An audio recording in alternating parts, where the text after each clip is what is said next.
Hello, my friend. I have a special invitation for you. I have a new, potent, concentrated group coaching program called Crucible. We begin on April 10th. You can go check out timewitchery.com/crucible, and I'm going to tell you all about it at the end of the show. So if you're interested, stay tuned.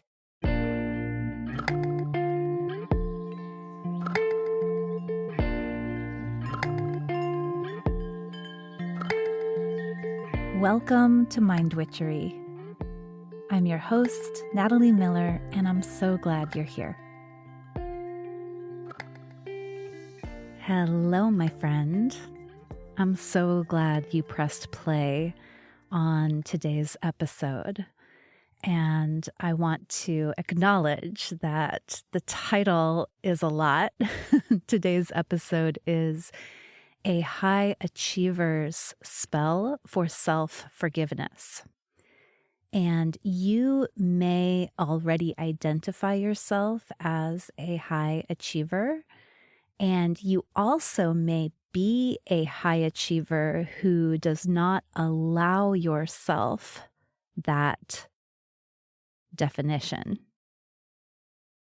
Today's spell really is for people that are really hard on themselves. And so if that speaks to you, I'm excited for you to keep listening. So today's spell has been one that has been brewing for a while. This is something that I work on a lot personally. I work on my tendency toward self-criticism and the extremely high standards that I hold for myself, for my work, for the way I show up in the world. And I have to say it helps me a lot, and I hope that it will help you too. So before I get to the spell, I would like to actually talk a little bit about high achievers. Like I said, you may already know you are a high achiever, meaning that if you look back on your life, you see, oh yeah, I was the captain of that squad. I was the president of that club. I had a very high GPA. I went to the good college. Maybe even I was the first one to go to college in my family. I got the job. I get the promotions. I get the leadership roles. So you might, just looking at your life, see, okay, yeah, I tend to be an achiever. You might also be this person, but not give yourself the credit for being this person. Because here is number one trickiness about high achievers. We tend to move the bar higher and higher as we go along. And we tend to not give ourselves full credit for our achievements. And we are humans. We do make mistakes. And when we make mistakes, it is so difficult for us. It is so challenging to our very identity that it's difficult for us to incorporate having made the mistake into our sense of self. And so instead, we'll be like, well, I thought I was a successful person. I thought I was a high achiever, but I guess I was wrong because of this or that mistake or misstep. And I think this inflexibility in our identities, this refusal to A, give ourselves full credit, and B, allow ourselves the very human tendency to make mistakes, to get it wrong sometimes. So I've seen this inflexibility originate in two different places. There's one that I myself am very familiar with, and then there's one that I've seen in a lot of my clients. So let me give voice to those. So for me, I was always labeled as a child exceptional. I was an early reader. I was a straight A student. I was the kind of person whose brain takes tests well. I was the kind of kid who would really throw myself into learning things. And so I played instruments and I played them well. And I learned to write and I wrote well. And I was always told that I was talented and brilliant, which, was great in a lot of ways. ... And also, it made it so that when I wasn't good at something, or when I struggled with something, it was deeply disturbing to me and my identity. Like, I really thought when I struggled that something was wrong. And not just wrong with the situation, also secretly wrong with me. Because, like I said earlier, yes, I would make the A, but soon the A didn't matter. It needed to be an A+. Yes, I played piano well, but soon playing piano well didn't really matter unless I won the piano competition. Right? Being told that I was exceptional made me need to keep proving that I was exceptional. And so when something was difficult, it was super scary for me. I worried that perhaps it wasn't true. Perhaps I wasn't actually exceptional or talented at all. And that, of course, would just fuel even more overachieving. So that's one way that it works. It's the person who's been identified with being exceptional in their lives. Here's the other one. It's the child who has been overburdened with adult responsibility. So I see this in a lot of my clients. So these kids also tend to be exceptional, exceptionally dependable. They are great at doing their homework. They are great at getting things done. They are actually shouldering, if not household responsibilities and familial responsibilities, they are definitely shouldering emotional responsibility beyond their years in their families. And they're depended on for that. So one way of saying this is these are kids who weren't really allowed to be kids. They needed to be agreeable and easy. They needed to take care of themselves and take care of things. And in their family or community dynamic, there wasn't a lot of room for them to fuck up. And so they became also identified with high achieving, with receiving very little help, very little support, and nonetheless being able to be good, capital G, good, a good kid all the time. So for both of these high achievers, you can see it's a very lonely place.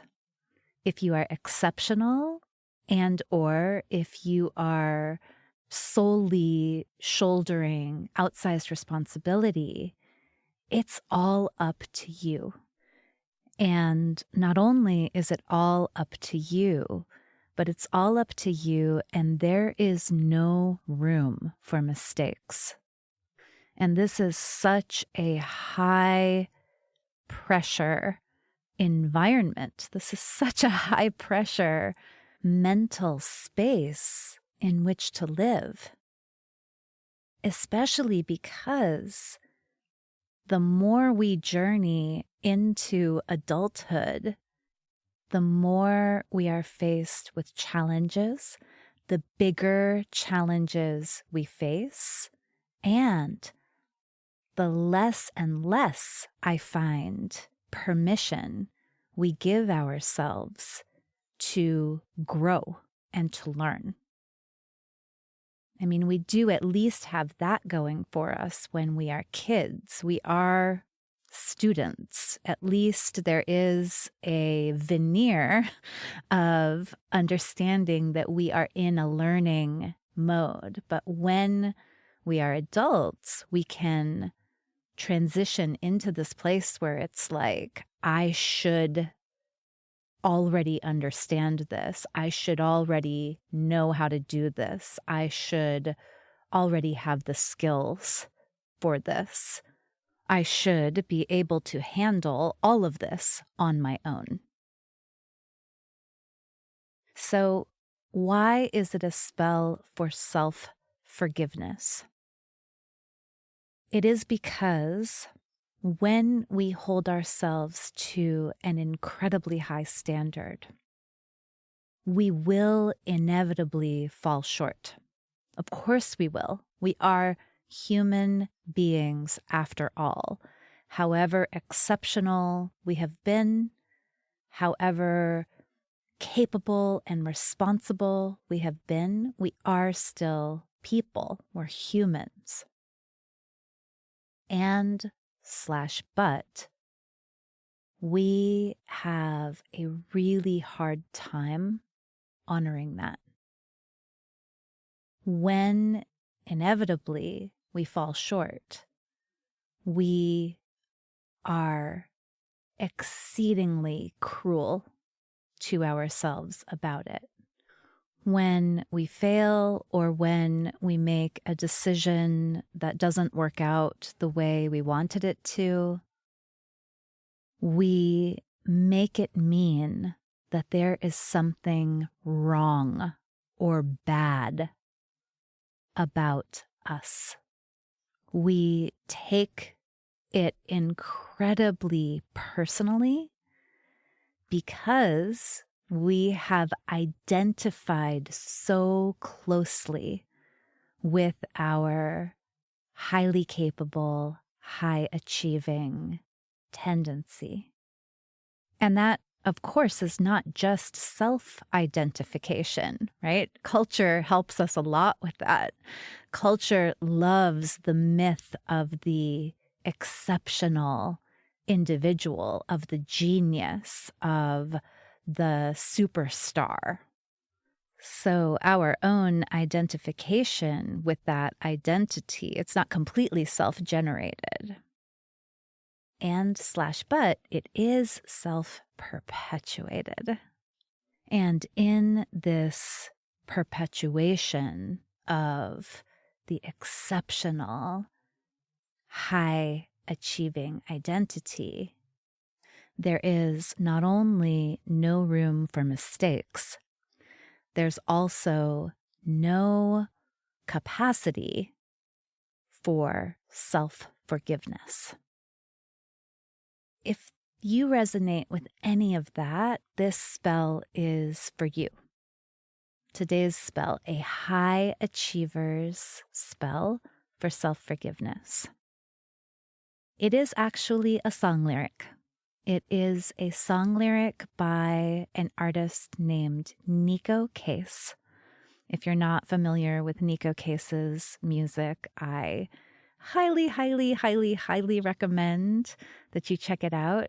I've seen her in concert personally more times than I've seen any other artist, and every single time it has been amazing. So the lyric is in a song that is called I'm an Animal. And it goes like this. I do my best, but I'm made of mistakes. So both parts of this spell, I do my best, but I'm made of mistakes. Both parts of this spell are vital, and I want to look at them one by one. So let's first look at I do my best. I do my best.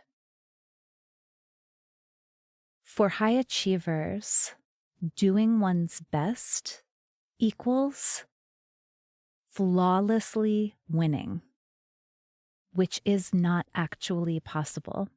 Like I said, the high achiever raises the bar again and again.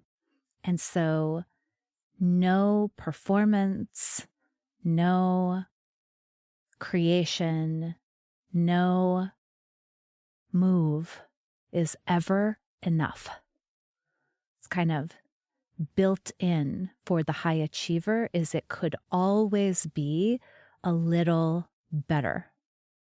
There is no resting for the high achiever. There's just the next achievement in the line. So to say, I do my best is actually hugely counterintuitive. And it's weird, right? Because you are identified with being the best, and yet you never can quite reach bestness, right? So the sense is always that you're living a lie. Everyone's expecting you to be the best, but you are very aware of what you're not doing. So the first part of this spell is really asking us to shift that. It's asking us to say, in any given moment, no matter what the score says, no matter what the bank account says, I am doing the best that I can in this moment. And there's a very holistic and humanizing element to this. It says, given everything that's happening in my life right now, this is the best I can do. Given the trauma that I've survived, this is the best I can do. Wow, given how tired I was this week, this was the best I could do. I do my best. I remember the first time someone said to me, I really believe that most people are always doing the best they can. This was maybe 7 or 8 years ago, and I sat with it for weeks. Really? Could that be true? People are doing the best they can? And I'm curious how it will sit for you, but the more I sat with it, the more I realized I do think that is true. I do think that is true. In any given moment, people are doing the best they can. And people, my love, my exceptional high achiever, people includes you. So the first part of this spell, I do my best, asks us to give ourselves credit for what we're doing, to not look at the external bar, right? Like the external proof, the the position on the New York Times bestseller list, or the agreement of the board, or whatever it is that we're looking for to help us to be reassured of our goodness, but rather really beginning to believe in any given moment, I am doing my best. I know that's challenging, but it's an essential piece here. Even if you don't win, you're doing your best. Even if the goal is higher, bigger, more, right now, you are doing your best. In Carol Dweck's book, Mindset, which is all about fixed mindset and growth mindset, she talks a lot about how incredibly debilitating it is to be labeled as a talented or gifted person. And she talks about how to begin to move from a fixed mindset that does not allow for failure toward a growth mindset where failure is actually an essential part of becoming who we want to be in the world. And the very first step, I love this because this book, if you haven't read it, we'll link it in the show notes. It's a very, it's a hard ass book.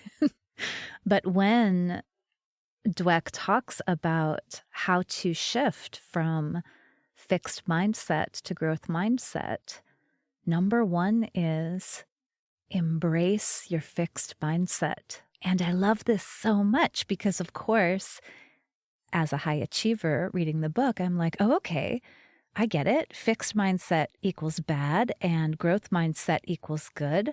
I'm just going to have growth mindset from now on. And Carol Dweck is like, not so fast. The first thing you need to do is accept where you are. The first thing to do is to say, of course I have fixed mindset. I live in a culture that promotes fixed mindset in so many ways. That is, promotes the idea that either you're born with talent or you're not, that you're a genius or you're not, you're a star or you're not. And I love that Dweck starts there because that to me is a way of saying, I do my best. Yeah, I have fixed mindset. I do my best with it. I embrace where I am right now. I trust that I am doing my best in any given moment. Okay, so that's part one of the spell. I do my best. And the second part is, but I'm made of mistakes. And I do want to make a tiny edit here. I would love to think of it as, and I'm made of mistakes. So think about this reframe. I am made of mistakes. It is my mistakes that make me. Not that break me, not that destroy me. It is my mistakes that make me. And what is a mistake anyway?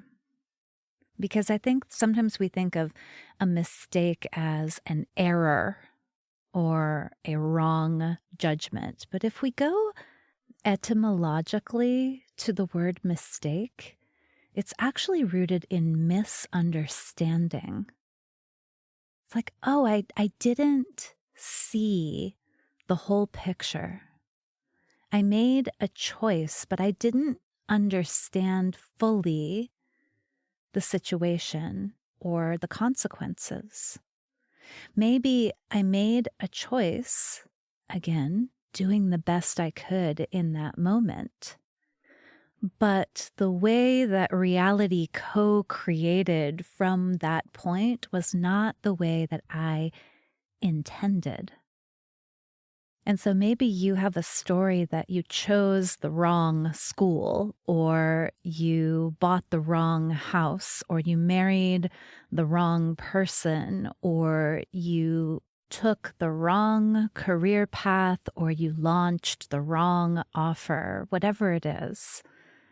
And again, because your identity does not allow for that, our identity, it's mine too, okay? Our identity does not allow for wrong, does not allow for things to go in a way that doesn't work well for ourselves and others. We take that mistake, that misunderstanding so personally, and we take it as proof that we aren't who people think we are. And we're not even maybe who we think we are.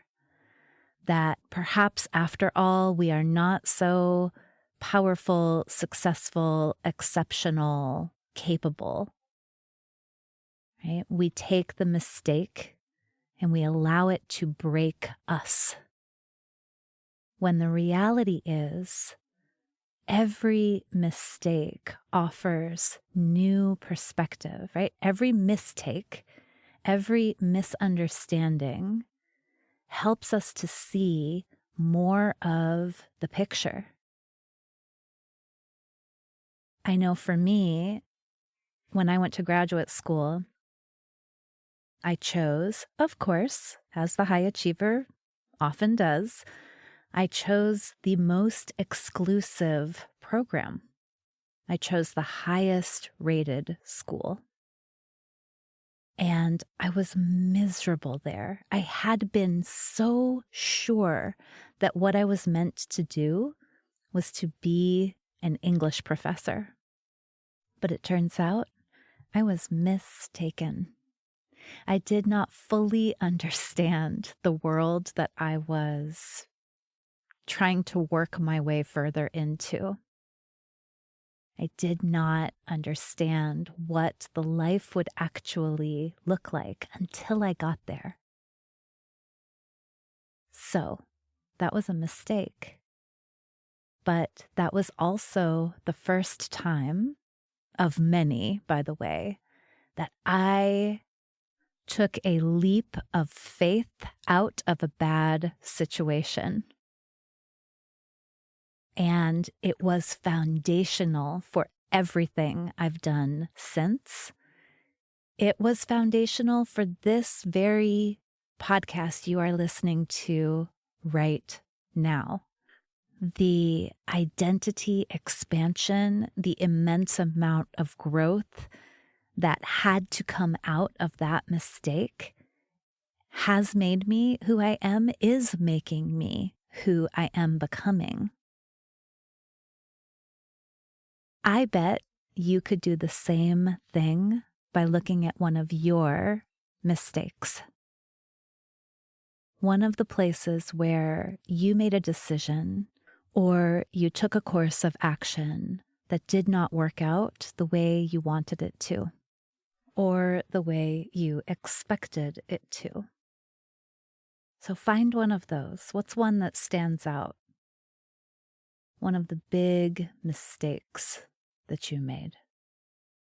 And now please appreciate, give more value to what that mistake has meant for you. How it expanded your self-understanding. What it taught you about humanness, about humanity. And listen, that is a very big ask I'm making. Again, we are taught that our mistakes break us. Failure's not an option. And yet, we're humans. Of course, we're going to fail. And our mistakes, if we let them, actually make us. They build character and empathy and wisdom in us. So looking back at that mistake with different eyes, think about it. How did that mistake contribute positively to your character? How did that mistake generate in you deeper empathy? What wisdom did you glean about life, about people, about yourself through the mistake that you made? And what could it mean if your mistakes didn't break you, but rather fortified you, softened you, and expanded your sense of who you are? All right, my friend, it's this magical lyric, this magical pair of declarations that I invite you to embrace as you think about the inevitable mistakes you've made in this life. I do my best, and I'm made of mistakes. Who could you be if you weren't so afraid of getting it wrong? If you embraced your humanity so deeply that you took the thing you've heard your whole life, wow, you can do anything, and you expanded anything to include getting it wrong, that it could actually be okay for you to get it wrong sometimes, so that the question becomes not, what would you do if you knew you couldn't fail? But rather, what would you do? What heart's desire would you follow and feed if you knew you were definitely going to make mistakes, and every mistake will only help you grow? I bet a lot that what you would do would not isolate you. I bet that what you would do would help you connect more fully to your humanity, and therefore more fully to all of our humanity. I do truly believe that.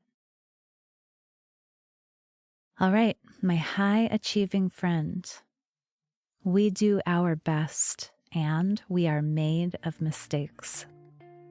I hope this one helps you as much as it's helped me. Thank you so much, as always, for listening. Bye for now.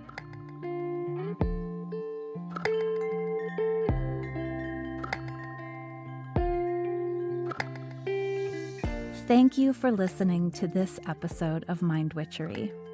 To catch all the magic I'm offering, please subscribe to the show. Or if you want a little bit of weekly witchiness in your inbox, sign up for my Sunday letter at mindwitchery.com. If today's episode made you think of a friend or loved one, your sister, your neighbor, please tell them about it. We need more magic makers in this troubled world. Like all good things, this podcast is co-created by stellar people. Our music is by fabulous DJ, artist, and producer Shammy D. Our gorgeous art is by the sorcerers at New Moon Creative. Mind Witchery is produced in conjunction with Particulate Media, K.O. Myers, executive producer. And I am Natalie Miller. Till next time. Hello. As promised, here is a little bit of info about my new group coaching program called Crucible. You know what a crucible is? A crucible is a container in which transformation occurs. It's a strong container, basically like where you melt down metals so that you can make new things. You can make alloys. And my program is called Crucible because it is designed to give you a space where you can summon the courage, the inspiration, the momentum that you need to finally take action on, to finally manifest that thing that you have been wanting to do. And what is that thing? I don't know. That thing might be a new offer if you are an entrepreneur.